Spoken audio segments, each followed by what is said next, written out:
Sweety birthday కోసం shopping అయితే వెళ్ళాం కదండి. ఇంక ఇక్కడ అయితే హ్యూజ్ నెంబర్ ఆఫ్ కలెక్షన్ అయితే ఉంది, కానీ అన్ని కూడా చిన్న చిన్న డ్రెస్సులు అండి. అసలు ఇక 13 to 14 సైజెస్ కూడా చాలా తక్కువ ఉన్నాయన్నమాట.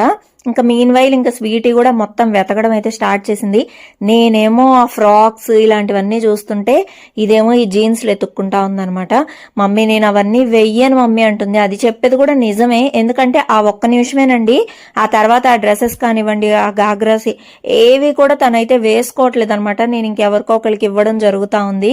బట్ స్టిల్ నేను మాత్రం ఒక గాగ్రా అయితే తీసుకుందాము, లెహెంగా టైప్ ఏదైనా అని చెప్పి ఇక ప్లాన్ చేసుకున్నాను ముందే. ఈ డ్రెస్సెస్లో ఏమైనా నచ్చాయి చూడరా అంటే, నాకు వద్దు మమ్మీ, నాకు ఈ డ్రెస్ నచ్చిందని. అది చూడండి ఏం తగిలిచ్చిందో, నాకు ఇది నచ్చిందని చెప్పింది అనమాట. ఇక వాళ్ళ డాడీ కూడా తనకు నచ్చింది తను తీసుకొని వద్దని చెప్పింది. నాకు ఇది నచ్చింది, బట్ బర్త్డేకి ఇది క్యాజువల్ అయిపోతుంది కదరా అంటే, నేను స్కూల్కి ఇది వేసుకెళ్తాను, తర్వాత నువ్వు గాగ్రా పెడతావు కదా, అది నేను కావాలంటే మళ్ళీ వేసుకుంటాను